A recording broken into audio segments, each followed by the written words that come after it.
So Scarlett, you have a question about verse 60. Yes, in verse 61, it's Krishna talking to Arjuna, right? Oh, sorry, which chapter are we on here? We are 18. You say that we should look in everything we read last time. Oh, I meant like any verses in the whole of the book. Okay, I misunderstood. So I read the 1861. Okay. So 1861. Let's bring it here.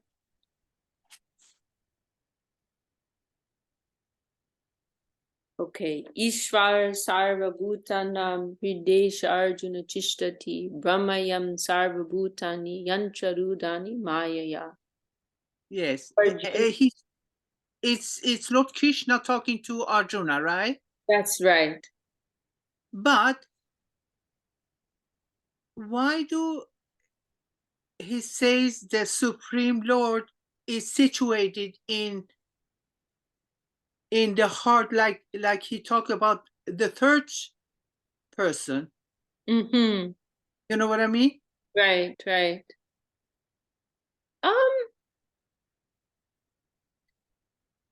Well, I mean, one thing to remember, right, is Krishna, he's usually delegating things.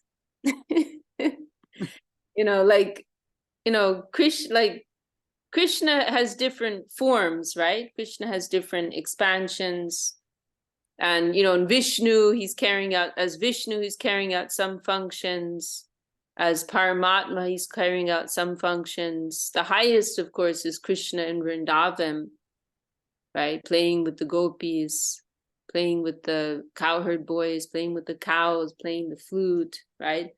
So Krishna has different functions. And so, this Krishna, who's the friend of Arjuna, he may be feeling quite remote from this aspect of himself, who's kind of dealing with this impersonal duty of, like a witness to the activities. It's kind of like he's describing something like a Paramatma function here. The Supreme Lord situated in the hearts of all beings, causing them to revolve through many existences. This sounds like the Paramatma feature he's describing.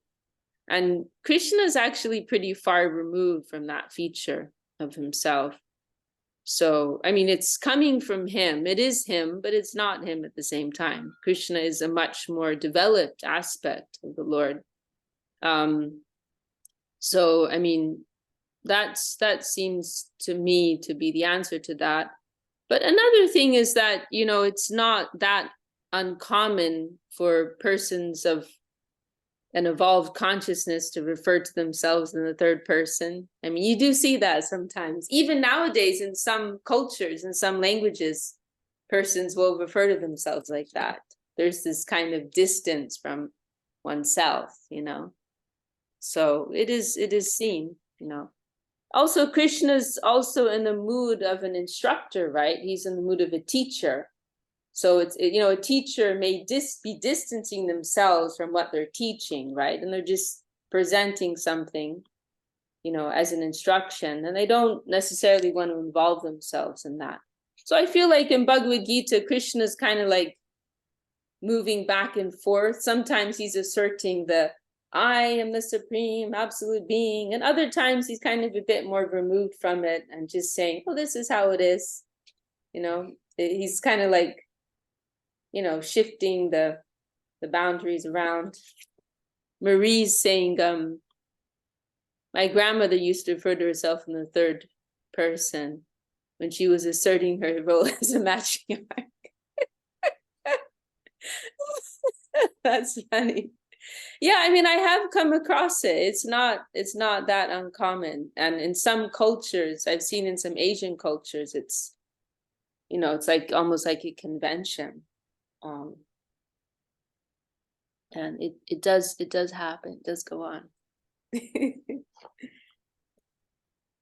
But I think, I mean, primarily I feel like Krishna's just a bit removed from his Paramatma feature. He's He's not very interested in Paramatma.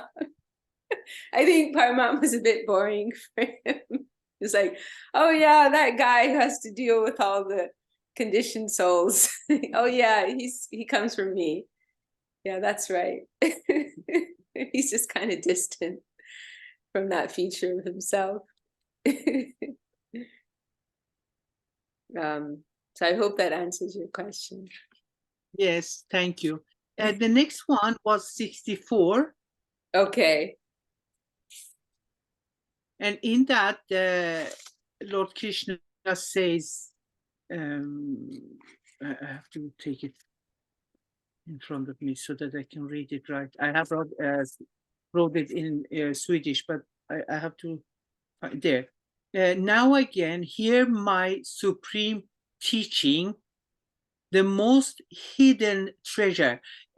It's if this is like it's a secret. It's like a secret, right? He means now you hear the secret. I have something secret to tell you, right? Yes, Guyatamam. Yes. So he's telling some secret to Arjuna. Yes, I'll read this translation for those who don't have the book in front of them. Now again, hear my supreme teaching, the most hidden treasure of all. I tell you this for your benefit, as you are most dear to me. So you're asking, what is this secret teaching? No, he says, so I tell you, but then does this mean even for us all also, all of us that we start reading it, even for us also? Is this an open secret for everyone to have access to? Exactly. Yes, that is correct. Actually, Arjuna, he's functioning somewhat as a prop, for lack of a better word. I don't know if we ever found the proper, more respectful word for that. But really, these teachings are for us, right? And Arjuna is like a stand-in, Arjuna is a pure devotee of Krishna. He's a liberated soul. He doesn't need to know. He knows all these things, right? But this is part of the Leela, the divine play of the Lord. He's showing this mood of bewilderment, and then Krishna is coming forward to instruct him. But actually, it is all for our benefit. So yeah, that's something to remember. Srila Swami Maharaj Prabhupada, he mentions in one of his purports to Bhagavad Gita, he gives this analogy. It's like a kind of a custom in Indian culture, because real Indian culture is very refined.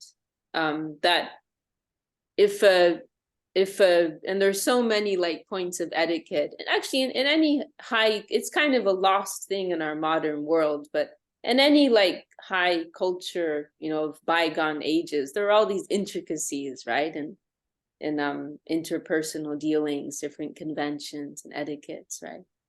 But this point of this practice was, I forget the name of it, but if there's a mother-in-law, because in the Indian culture, the bride would go to live with the husband's family, right? Yes. And then there's this kind of slightly awkward relationship between the mother-in-law and her new daughter-in-law, right? Like they're close, but not really close, right? And so the mother-in-law may want to give instruction to her new daughter-in-law, but she's a little shy. There's not so much intimacy or confidence between them. So what she might do is she'll give an instruction to someone else in front of her daughter-in-law. And the instruction is actually for her daughter-in-law, but she'll give it to perhaps her own child or someone more close to her. And then the daughter-in-law will overhear and take the hint, right? So in the same way, Srila Swami Maharaj, he says, the instructions of Gita, they're actually for all of us, but Krishna is giving them to Arjuna, but really it is for us. So yes, everything here in Gita, it is for us. Arjuna is representing all of ourselves. Okay, thank you. And what is that? Okay, and I am noting some comments here in the chat from Julian and Marie, and thank you for your kind message, Arjuna. I will get back to you all, but perhaps we can just review also what is that secret, since Scarlett brought it up. What is that open secret? And this is the title, right? The hidden treasure of devotion. And that is that, like one way our Guru Dev phrases it, we just went through these chapters in the book Revealed Truth, evolution and revolution, right? There's the evolutionary path, the standard path of progress presented in the Vedas, and in a condensed way presented in Gītā, right? In this step-by-step path of progress, right? Karma yoga, the path of selfless action, jnana yoga, the yoga of knowledge, cultivating spiritual knowledge. Then, Ashtanga yoga, this system of achieving sense control, mind control, realizing the Atma. And then Bhakti yoga is also described. So the conventional method, the conventional way of evolution is going step by step through these practices. But then Krishna is saying at the end, actually there's also a shortcut. There's a revolutionary path. Like, just come directly to me. You don't actually have to do all those other things, right? And it's quite a, like, if someone has some familiarity with the nature of the whole Vedic system, it's a pretty huge statement to make, because the whole Vedic world, it's very intricate. The Varnashrama system, right? This whole social religious system of India is very elaborate, and there are a lot of rituals, a lot of conventions, a lot of do's, a lot of don'ts, highly developed system. And then at the end of it all, Krishna is saying, you know what? You don't actually have to do any of that. You can just come directly to me. It's like the difference between a bureaucracy, like moving through a bureaucracy and having all these departments and different, conventions and different formalities and different heads of different departments, different forms you have to fill out, right? As opposed to just going directly to the boss and becoming friends with them. And in one go, one stop, all your needs are fulfilled, right? And now that sounds like a great deal, but what's the fine print, right? That revolutionary path entails wholesale surrender, right? That when you really when you're free from any self-interest, right? When that whole system of bureaucracy applies, when you're moving with some self-interest, right? You still want to put yourself at the center. Then you have to kind of pay your dues, pay your taxes, so to speak, right? But if you're ready to really give up everything and just surrender, right, to the root of the whole, to Krishna's interest, to the universal interest, embrace your real identity as a slave of Krishna, right? Happy dancing slave of Krishna. Then you can bypass so many other things, right? So Krishna is saying, actually, it doesn't need to be so complicated. Like, just love me, come to me in a relationship of love. I've got your back. You don't have to worry about anything, right? So, like Swami Maharaj says very nicely, simple for the simple, complicated for the complicated. That's what this is. And it's like one challenge is that some persons, it's too simple for them. Like, they need it to be complicated.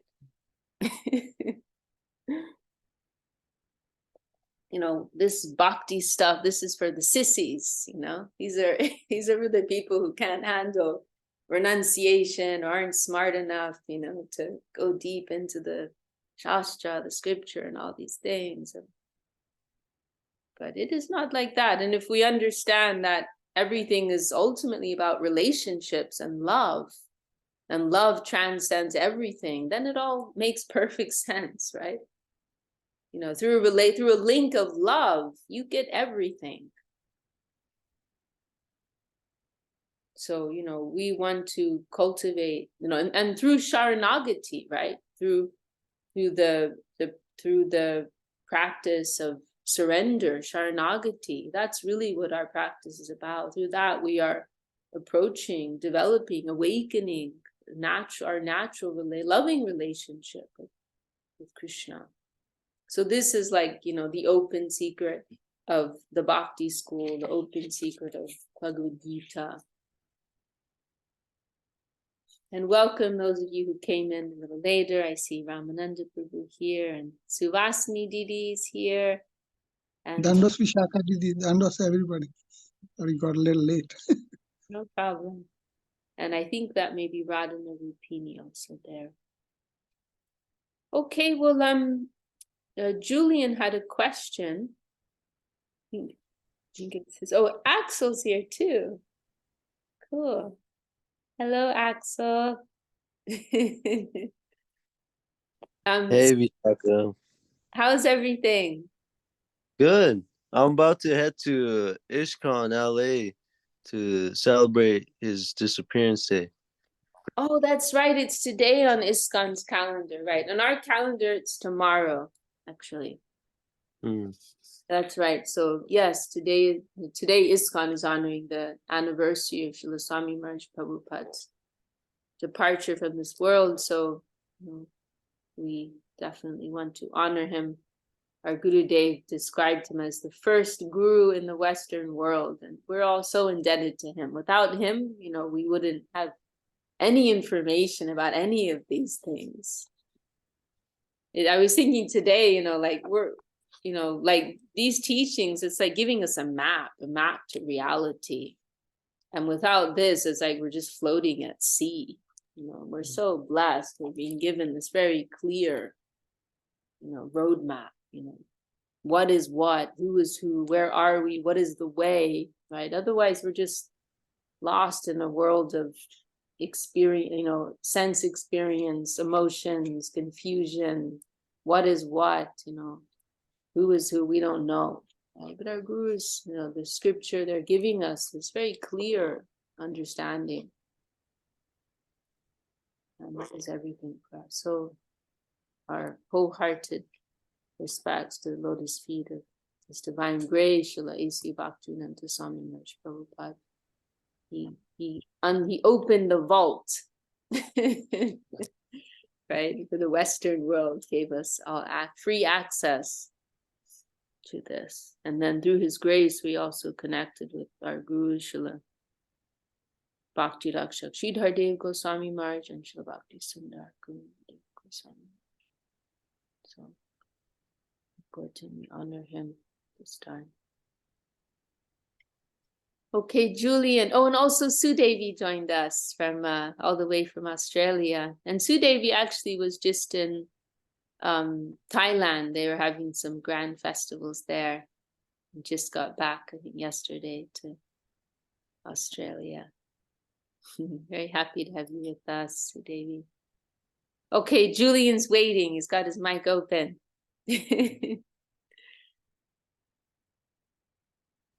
Hello? Hello, can you hear me? Yeah, we can hear you. Oh, okay. It was on page 561, chapter 13. 561 of which edition? The As It Is. Oh, I see. We don't have that one actually. Oh, okay. The chapter and verse. It's chapter 13, verse 30. Chapter 13, verse 30.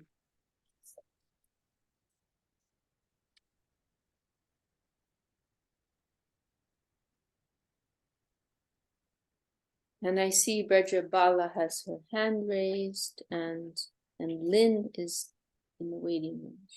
Should be enough. Let's see. So we'll come to you, Brajabala, in just a little bit. So verse 30. Welcome, Lynn. Happy to have you with us. Prakrityaiva cha karmani kriyamanani sarvashaha yapashyati tatatmanam kartaram sapashyati.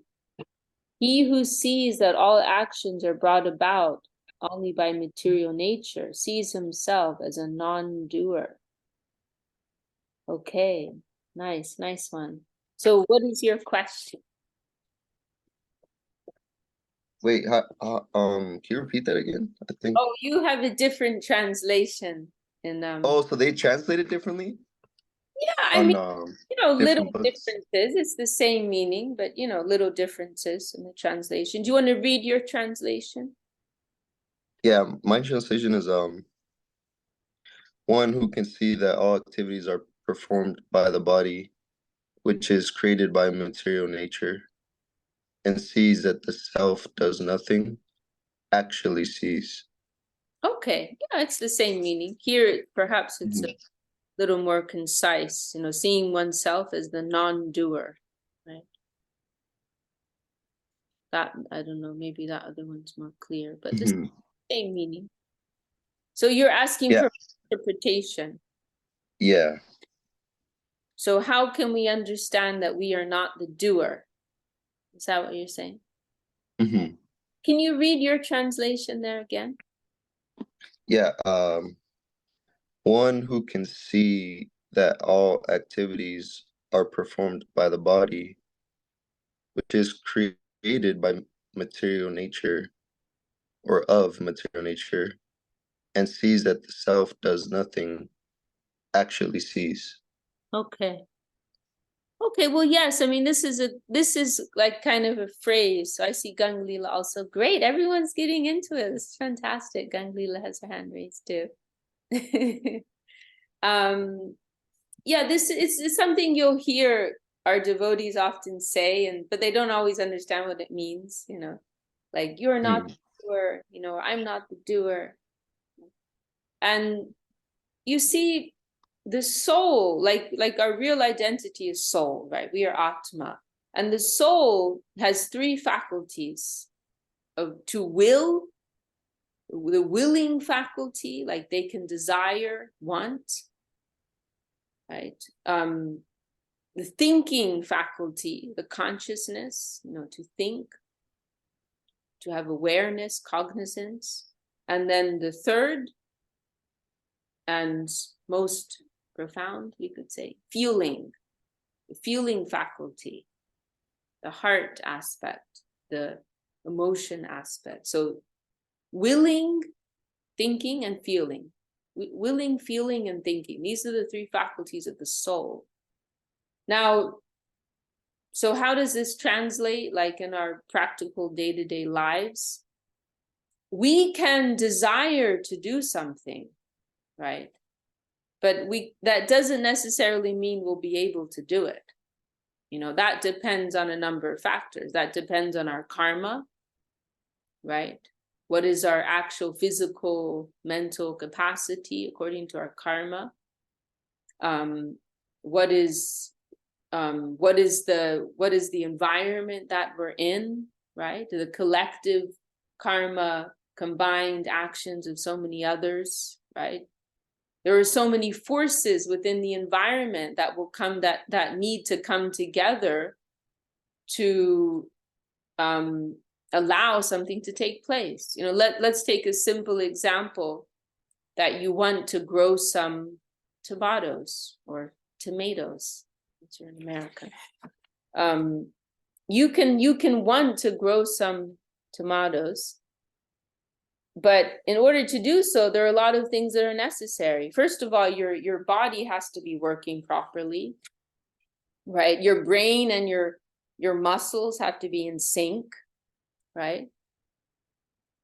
Then you depend on fertile ground. You depend on the sun, right? You depend on the wind. You depend on the rain. You depend on the bacteria and the soil and the worms, and there are there are probably thousands, if not millions, of different factors that need to combine together to say yes for your little tomato garden to be able to grow, right? But our ego is so big that we just think, I did it, right? You know, this is mine, I did it. No, but that's not the case. You willed to do it, and the environment agreed with you. The environment cooperated with you very kindly and allowed for that to take place, right? Even in going to pick up a glass of water, there are so many factors involved, like so many laws of physics, right? There's the law of gravity. There are so many intricate processes in the brain and in our muscles. Like how many hundreds of different things have to come together to allow us to pick up a glass of water, you know, and then drink that and swallow that. You know, I was remembering recently, sorry to bring the tone down, but I came across this article of someone who was born without a burp mechanism. And it was called, there were so many problems because of that. They couldn't burp. Like, that's just something we take for granted. You know, like sometimes I'll complain about health issues and stuff, but like there's actually so many things that are working perfectly well in my body that we just take for granted. Like I'm able to breathe. My lungs are functioning. I'm able to burp. Like that's a necessary function of the body, right? So all these little things, these are all taking place by the forces of material nature, you know. So I'm just willing. All I can do is will to pick this up. That's all I can do, right? And then if my karma takes me in another direction, if the forces of the environment go in another direction, I may not be able to do that, right? I may lose my hand. Just me willing to do that doesn't make it that it's so, right? So we, you know, it's our ego so the Sanskrit, it's a very interesting subject matter. The Sanskrit word for ego is ahankara. And the breakdown of that word is aham koro, right? I do. So the very nature of our mundane ego is based around this conception of I, me, and mine, right? There's I and everything that's involved with that, you know, I'm American, I'm Mexican, I'm French, I'm Chinese, I'm African, that I'm intelligent, I'm beautiful, I'm ugly, I'm fat, you know, I'm bisexual, I'm heterosexual, right? Whatever, like there are all these different identities that we have put upon ourselves, and that is I, right? And then there are the things that I do, right? I built this house, I built this business, I broke my back to raise my kids, right? I went to work every day, I worked hard, and I did this, and this is mine. This money is mine. These children are mine. Those flowers are mine. This house is mine. That food is mine because I bought it with my money that I worked hard for. Like if we actually look, it's a little scary. Look how like bound up we are with these ideas, right? Actually, nothing's ours. Like zero, squat, like nothing's ours. The fact that, you know, everything we have is a blessing, that I've had the intelligence to be able to do this, that I've had the capacity, had the strength to be able to do this work and whatever. It's all a grant. It's all coming from a higher force, right? So all we can do is want, you know, we can will, our icha's desire, our will. That's all that we can do, you know. But this ego, this false ego, it's like an energy, very subtle energy that clouds us, and it causes us to identify with all these conceptions of I, me, and mine. But the more that our consciousness clears and the ego, this is why real Vaishnavas, or even just someone enlightened in any way, you know, they're humble. They're humble. Because there's a detachment, there's a separation between, you know, who I am and what I'm doing and the things that happen to be in my possession right now. They're not making this, there aren't these conceptions of ownership, these false conceptions of I and false conceptions of ownership. There's this space there, right? And so there's natural humility, and they're seeing, the enlightened soul sees that, oh, I'm just one part, like within the whole.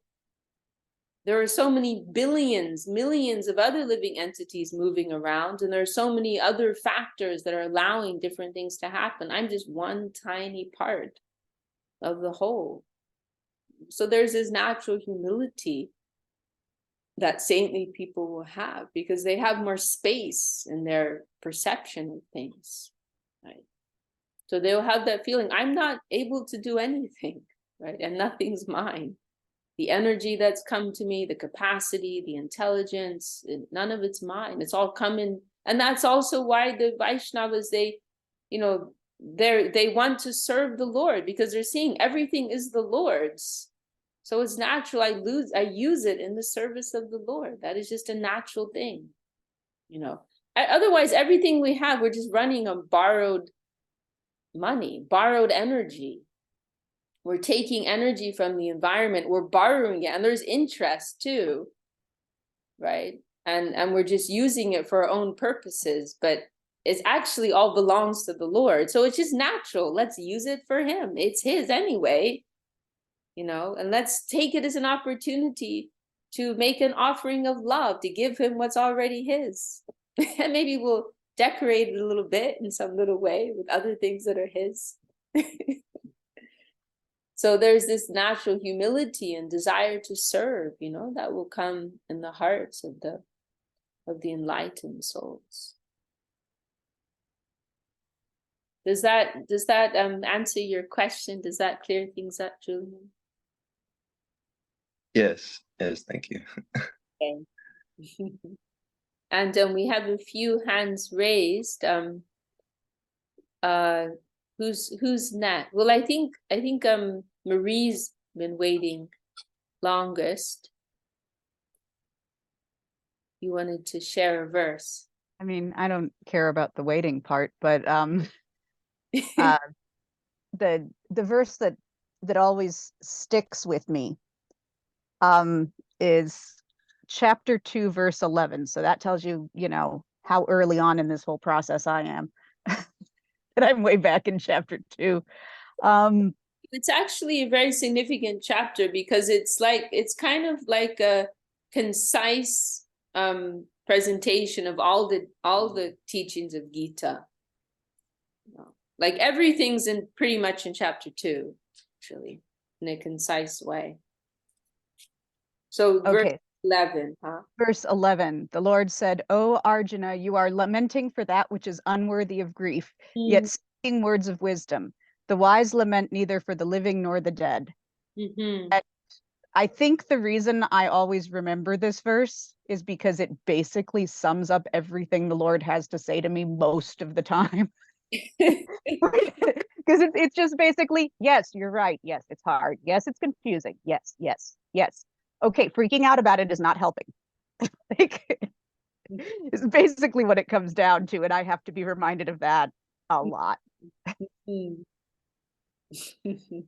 Well, as do we all. Yeah, and I always appreciate how in the previous verse it mentions how Krishna's smiling.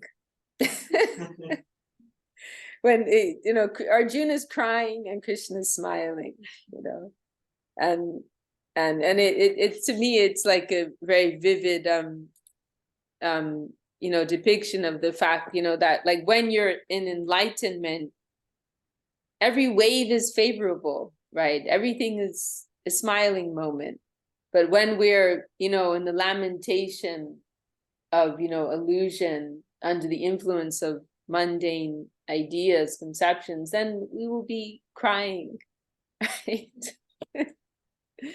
Hopelessness and hopefulness, right? Under spiritual, when we're seeing spirit with spiritual vision, then we're seeing hope, we're seeing illumination, brightness, joy. Sarva Sukha Mayadisha, line in Bhagavatam. One will see joy in all directions when they see the Lord's presence everywhere. They will see joy, happiness in all directions. They were very nice. And let's hear Ganga Leela next.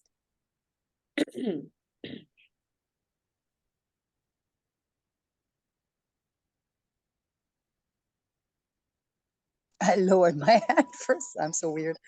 Dandavas, Hare Krishna. It's like no way to pick a verse. There's too many which are just basically mind-boggling and heart-opening.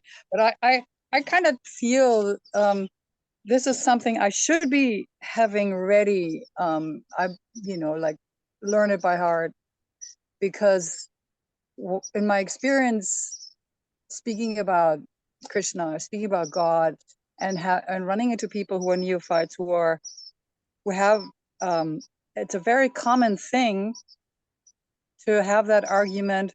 Yeah, but how can there be a God if there's so much suffering in the world? And I'm feeling very unprepared to answer any of that. And this, like, you can help me out if that's a good one to actually to pick. So I'm gonna go for the Sanskrit, and I'm also having the As It Is by Srila Prabhupada, because I just don't have the other one. And it's chapter 9, verse 5. Okay, chapter 9. That's one of the best chapters. Nacha matstani bhutani asya yogam aishwaram bhuta brna nacha bhutosto mamatma bhuta bhuvana. And yet everything that is created does not rest in me. Behold my mystic opulence. Although I'm the maintainer of all living entities, and although I'm everywhere, I'm not a part of this cosmic manifestation. For myself is the very source of creation. That's so big, like it doesn't even have room inside of me, but I'm kind of longing to grow that way, you know. So that was verse number 5 you were looking at? Yes. Actually, I mean, they're all connected. So I think that's also another reason why I can't really pick one, because it's like, you know, that verse actually sets you up for the next one, sort of thing. Right. And the one before is by me in my unmanifested form. This entire universe is pervaded. All beings are in me, but I'm not in them. And that's already kind of like boom, like blowing right there. And then 5 is like, how can you even go deeper, you know? But it does go deeper. Yeah, these verses 4 and 5, they're very that verse 4. There's one recording of Srila Sridhar Maharaj where he's quoting these 2 verses. He's like chuckling, you know, saying, "What is Krishna saying? Is he a madman?" You know, because because in verse 4 he says, "Matstani sarva bhutani." Everything is situated within me. And then in the next verse, he says, "Nacha matstani bhutani." Actually, nothing is situated within me. Right. And of course, this is referring, as it's mentioned here in parentheses, this is referring to Krishna's nature of achintya bhed abhed, right? Inconceivably one with and distinct from his existence, from his creation. Because this is like an age-old debate, right? This debate between Advaita, right, and Dvaita conceptions, right? Oneness conceptions and dualistic conceptions. Everything is one. No, everything is distinct. It is two, right? But Lord Sri Chaitanya Mahaprabhu's conclusion is very harmonious, you know, but is also a little perplexing, right? It is both. Achintya, inconceivably so. Don't think that you can understand it. But it is a very harmonizing conception. Yeah, very nice.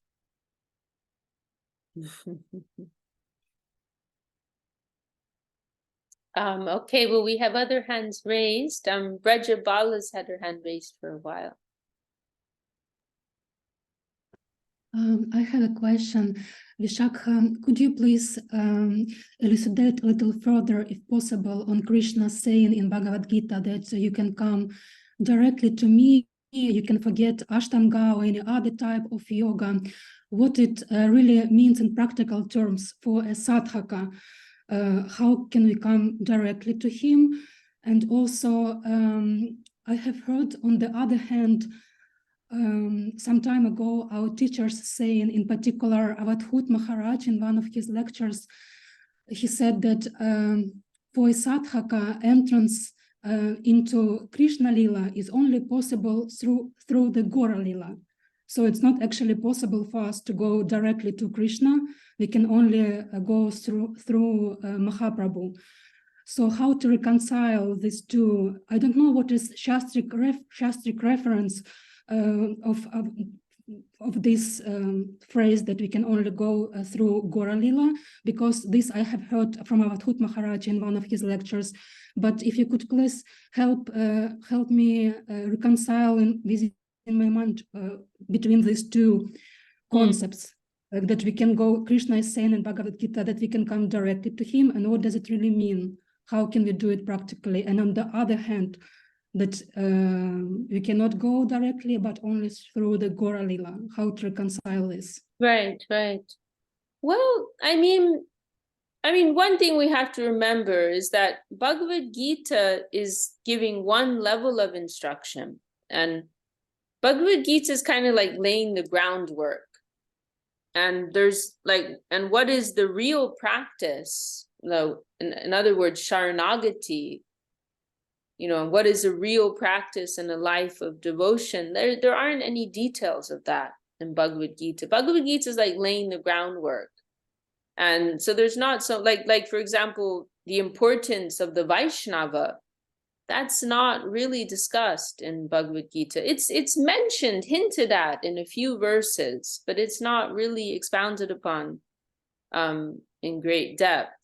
Now, Srimad Bhagavatam is picking up, the thread of Bhagavad Gita and developing upon many of the themes in Bhagavad Gita. For example, taking the importance of the Vaishnava, right? So Bhagavad Gita is a little limited, in what it's giving to us, and so one thing is that when Krishna is saying me, that doesn't just mean me, right? There's one place where Srila Sridhar Maharaj is discussing this, and he says, Krishna means a whole system. It's like if you say the queen's coming for tea, right? If the queen's coming to your house, it's like it's not just the queen, right? If the queen's coming, there's going to be at least 10 other people coming with her, right? There's going to be the bodyguard, the personal assistant, the chauffeur, so on and so on, right? So what if that's like for an ordinary ruler in this world? What to speak of Krishna, right? There's a whole system around him. And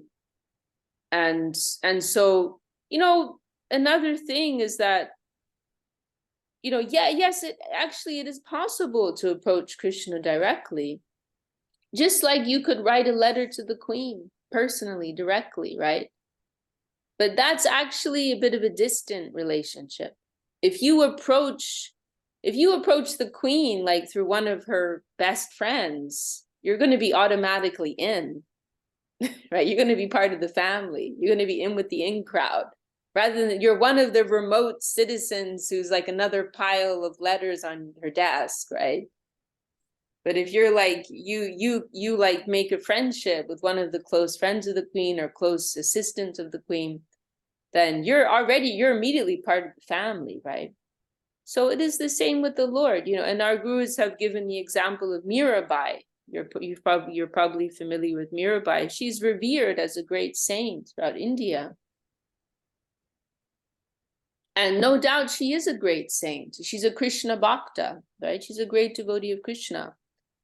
But our Gurudev, and in the Gaudiya Mat, we can say in general, she's not held in such high regard because of this reason that her approach was directly to Krishna. You don't hear about Radharani, there's no mention of those who are very dear and very close to Krishna. Her relationship with Krishna is direct. And okay, that's something, and no doubt she's a great saint and so on. But what she has in terms of her relationship with Krishna, it is like very, very small. It is like 1% compared with what is possible if you're approaching through this particular channel, right? Through the channel of the close entourage of Krishna, right? And yes, it is also understood, through approaching through Mahaprabhu, approaching through Gaura Leela, we can access the deepest relationship with Krishna. So this is mentioned, in the writings of the acharyas, and there's one famous verse by Srila Prabodhananda Saraswati Thakur.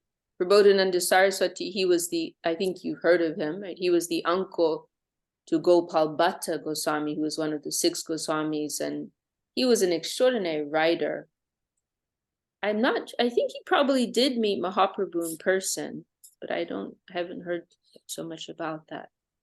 But there's one of his famous verses, which is, he's actually mentioned in this Gaura Ganodesh Deepika, this text, which describes who is who and who correlates to who in Krishna Leela and Gaura Leela. And as I recall, Prabodhananda Saraswati, he's said to be Tunga Vidya, one of the Ashta Sakis, the 8 principal gopis of Krishna. But one of his verses, which is very favorite to Srila Sridhar Maharaj, he mentions this point: Yata yata Gaura Padar Vinde Vindeta Bhaktim Krita Punyarasi Tata Tatot Sarpita Hridya Kasmat Radha Paramboja Sudambu Rashi. That as much as you will give yourself to the lotus feet of Mahaprabhu, to the service of Mahaprabhu, to Gaura Leela, so much you will automatically feel within yourself that the Radha Rasa Sudha Nidhi, the nectar, right, of divine love, divine service for Srimati Radharani is flowing within your heart. It will be automatic, because Mahaprabhu is giving Radha Krishna. So yes, through Mahaprabhu, through Guru, through Vaishnava, we can have a much, much deeper or profound connection with Krishna Leela. Yes, someone can approach directly, but that will be a much more limited experience. So this is the recommendation of our acharyas. Does that answer your question, Vrajabala? Yes, thank you very much. I understood it now. Thank you very much for the clarifications. Thank you. Thank you for the question. And we have some nice comments from Marie here in the chat. Sue Devi, you look like you want to say something. Great to see you. Look at you shining in your tent.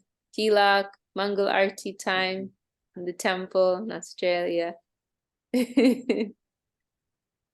Just Dandavat pranams, nothing more. My Dandavats is really, I've been doing it's a very quiet morning here in the temple. So I've been doing my seva and had the beautiful Harikatha in the background and very nourishing. So.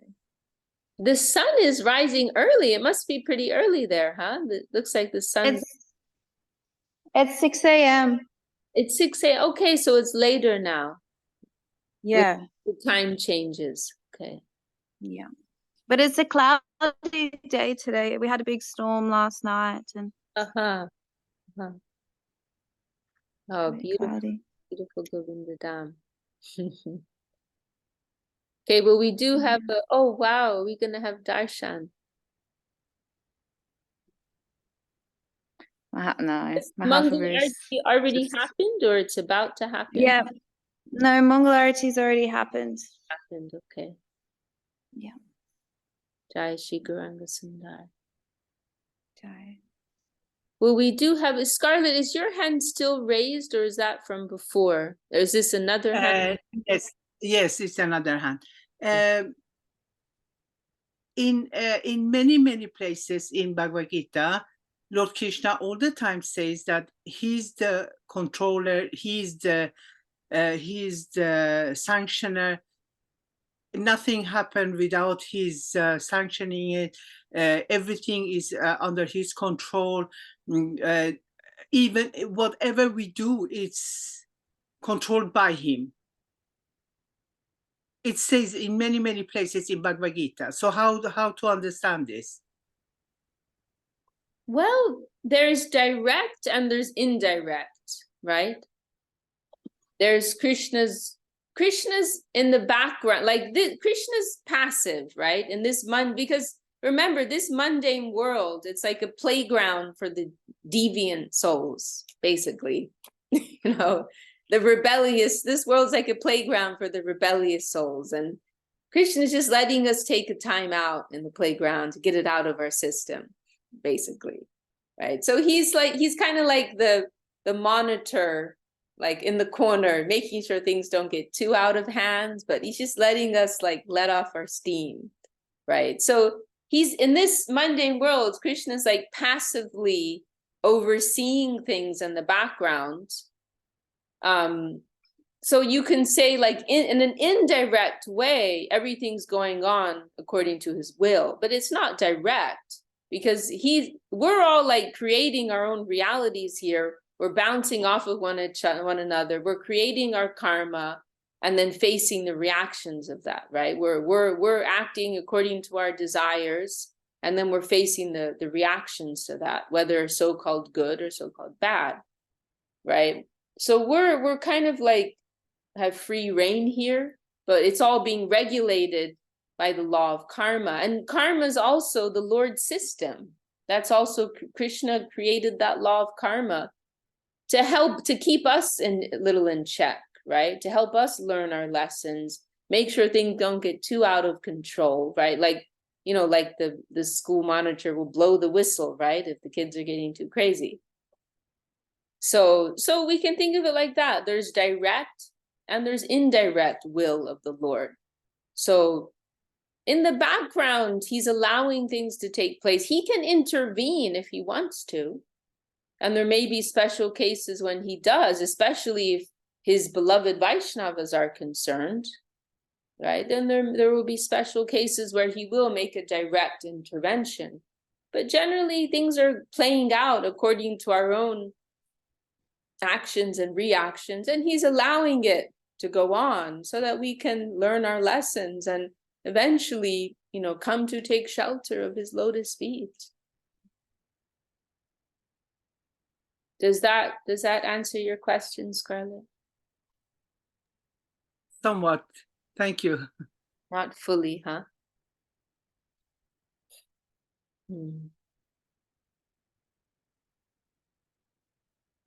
What else can we say? Clear. Anyone else want to share any thoughts on the subject matter?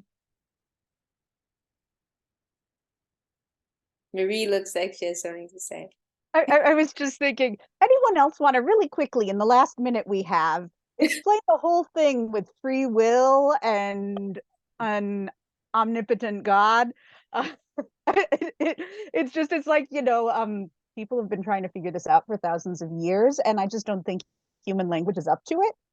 So at a certain point, you just have to sort of say, okay, I'm just going to choose to give up control because I'm not sure if I really have it, or if maybe that's just anxiety that I'm naming control. But like, you know, you can't really explain it. Like, I don't think anyone's ever explained it. It's true. Like, this is like a huge theological discussion, you know, in the Vedic world, and it sounds like in the Christian world also. So it's not something that you know, we can give a simple answer for, but some basic, you know, simple idea I feel is helpful. Gangalila looks like she wants to say something. Yeah, no, I'm just thinking it's also up to so much is like revealed within when there is a certain maturity inside, and they change it changes internally how I'm understanding the depth of it. So, and I think it is beyond language. So I agree with Marie that there is no language, but when we kind of click and understand things, it is beyond language. And I think there is many different levels of understanding something. And that's definitely what I'm telling myself. That's how I'm making myself function. Otherwise, it's crazy making. Otherwise, it would make me crazy to try to be a Vaishnava in a crazy world. But like this, I'm like, okay, like one step, next step. Let's see what I can make of it. What is it? What does it have to offer for me today in my day? You know, whatever I have to tackle today, something like that. And also, I mean, like, I think, like, practically, like, in terms of our own practice, like, we can think, like, we have the opportunity to try to surrender ourselves to the direct will of the Lord, right? Like all these teachings, right? And the connection with Guru, you know, the teachings of the scripture, they're like shiny, they're like illuminating for us. What is the direct will of the Lord? What is the Lord's nature? And you have an opportunity to connect with that, right? To interface with that. And that just opens up a whole other plane of reality and experience for us, you know. So, well, thank you so much for your thoughtful comments. It's been a really lively meeting. I think that's really nice. It actually inspires me to say maybe we can maybe not every time, but maybe we can leave sometimes room for, discussions, because they are always my favorites when we have a bit of a discussion. Yeah, maybe we could do it like at the end of every chapter. Yeah. Well, that's a really good idea. That sound good? Yeah. Okay, cool. Let's do it. Yeah, we have a lot of wisdom, a lot of insight in the group, and it's wonderful to hear from everyone. Oh, here's Gauranga Sundar. Jai, Shishi Gauranga Sundar. Okay, Jai. Most beautiful Mahaprabhu in the world. So beautiful. So beautiful. He's so tall and elegant and powerful. Personally, inaugurated by our Gurudev, his worship there. His anniversary festival is approaching the 1st of January. Can we spotlight this? I don't know how to do that. We need Chintamani. Pin? Maybe we can also just have Sudevi say something, because then that will make the... Well, I've just done it now. Oh, okay. Here's Gauranga Sundar from Australia. Wow. It's so beautiful. There's so much about Thank you, Sudevi, for granting us that darshan. All right. Beautiful temple space.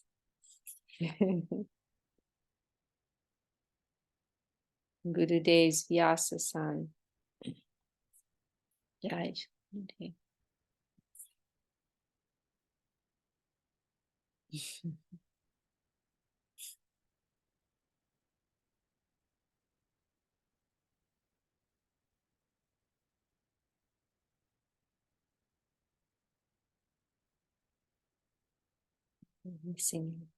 Okay. Thank you so much, Devi. Bye. Jai Shri Gauranga Sundar Ji ki Jai. Jai Shri Sundar Govinda Dev Goswami Maharaj ki Jai. Shri Bhakti Rakshak Sridhar Dev Goswami Maharaj ki Jai. Shri A.C. Bhaktivedanta Swami Maharaj Prabhupada ki Jai. Srimad Bhagavad Gita ki Jai. All the assembled devotees, sincere seekers ki Jai. Shri Harinam Kirtan ki Jai. Nitai Gaur Prem. Hari Bol. See you Thank on you very much today. Vishaka Didi ki jai. All the assembled devotees ki jai. Jai.